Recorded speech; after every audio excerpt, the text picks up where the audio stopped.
පුතුල සඳකට තරුමපන්නට හඳුරයිකී පින්නා යන්න හැතුවට යන්නේ කොහොමද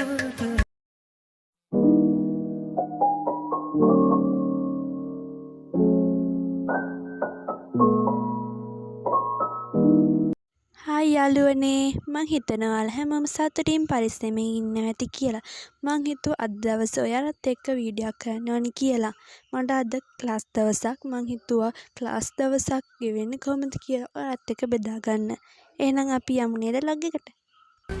සියරැගෙන නිමනේනා කාරණා ඡායාරුමවා නෙතුපේනා රැදිවා සිහි අද මං ක්ලාස් එකෙන් යන ඇඳුම තමයි මේක.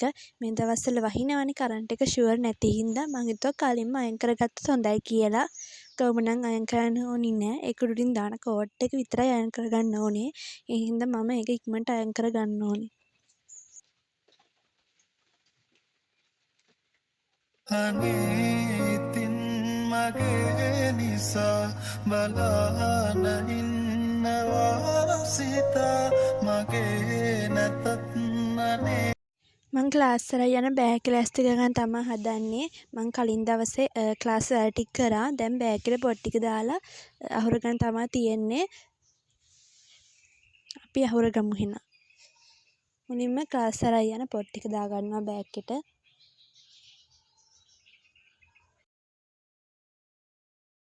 යාළුවනේ මට ගොඩක් දවසට කෑල්ල කරා යන්න අමතක වෙනවා ක්ලාස් එකට. ඒ හින්දා අද නම් මම කලින්ම කෑල්ල එක දාගත්තා බෑග් එකට. මේක තමයි මං අරන් යන බෑග් එක. දැන් උදේට කන්න තමයි යන්නේ. අද අම්මි ඉවර තියෙන්නේ පරිප්පුයි චිකනුයි. ඔයාලත් කාලා ඉන්නේ. මේක තමයි අද මගේ අවුට්ෆිට් එක. ලස්සනයිද? ලස්සනයි නම් කමෙන්ට් එකක් දාගෙන යන්න. මං අද ගොඩක් කොණ්ඩෙත් වැඩි මොස්තර දාන්න ගියේ නෑ. ඔහේ නෝමල් එකේ දැනගත්තා. පුතුල සඳකට තරුමපන්නට හඳුරයිකී පින්නා යන්න හැතුවට යන්නේ කොහොමද හිත හෙමින් නැහුවා දැන් මං ක්ලාස් එකට යන බස් එක නැගලා තමයි ඉන්නේ. දැන් මේකෙන් ටවුන් එකට යන්න ඕනේ. අපි ටවුන් එකට ගිහලා හම්බ වෙමු.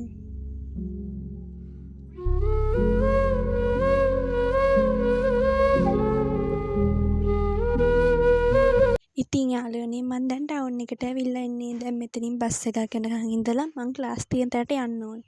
අපි ගිහින් හම්බ වෙමු. බස් එක නම් ආවා. බස් එකට නැගලා තමයි ඉන්නේ. දැන් ක්ලාස් තියෙන තැනට මේකෙන් යන්න ඕනේ. අපි එහෙනම් යමු.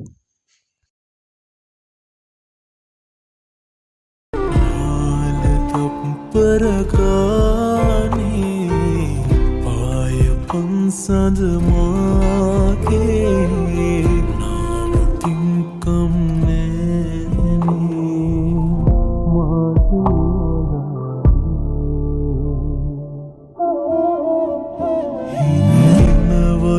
යාළුවනේ මං ක්ලාස් වල දැන් ගෙදරත් ඇවිල්ලා ඉන්නේ. මට ක්ලාස් එකේ නම් වීඩියෝ ගන්න බැරි වුණා. දැන් මං හදන්නේ ක්ලාස් එකේ දුන්න හෝම්වර්ක් ටික කරගන්න. ඔයාලත් එන්න මාත් එක්ක.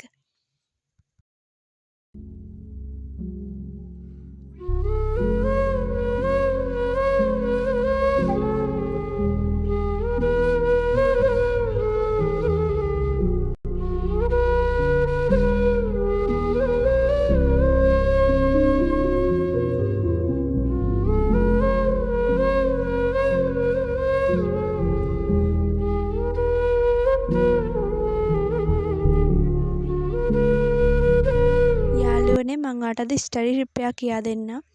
ඔය ෂෝට් නෝට් කියලා හදන්නේ. මට ඔය ෂෝට් නෝට් හදන කියන වැඩේ නම් කොහොමවත් කරන්න බෑ. මං හදන්න ගත්තත් මට විනාඩි 5ට වඩා හදන්න බෑ. මට ඒ වැඩේ කරන්න බෑ. ඒ හින්දා මම කොහොමද මට රෑ 10න් පස්සේ 10 11 වගේ පස්සේ ඕන තරම් වෙලා එළි වෙනකන් වුණත් ඇහැල්ලා ඉන්න පුළුවන්. මම කොහොම හරි ඒ වෙලාව වෙනකන් ඇහැල්ලා ඉඳලා පටන් ගත්තාන් පස්සේ මට පාඩම් කරන දේත් මතක හිටිනවා. එතකොට මේ මගේ වැඩ ටිකත් කොහොම හරි කරගන්න පුළුවන්. ඔයාලත් ඒ වගේ ඔයාලට පාඩම් කරන්න පුළුවන් වෙලාව තෝරගන්න. තෝරගෙන ඒ වෙලාවට පාඩම් කරන්න. ඔයාලට උදේ පාඩම් කරන්න පුළුවන් උදේ පාඩම් කරන්න. රෑ පාඩම් කරන්න පුළුවන් රෑ පාඩම් කරන්න. හවස පාඩම් කරන්න පුළුවන් හවස පාඩම්. එහෙම ඔයාලට පුළුවන් වෙලාව තෝරගන්න. ඒකෙන් ඔයාලට පාඩම් කරන ප්‍රමාණයත් වැඩි කරගෙන ඔයාලට මතකයේ තියාගන්න පුළුවන් ප්‍රමාණයත් වැඩි කරගන්න පුළුවන්.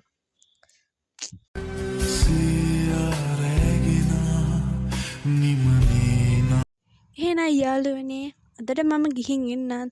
තවත් දවසක අපි ලස්සන වීඩියෝ එකකින් හමු වෙමු. එතකම් බයි. හැමෝම පරිස්සමෙන් ඉන්න. ආදරේ ළමයෝ.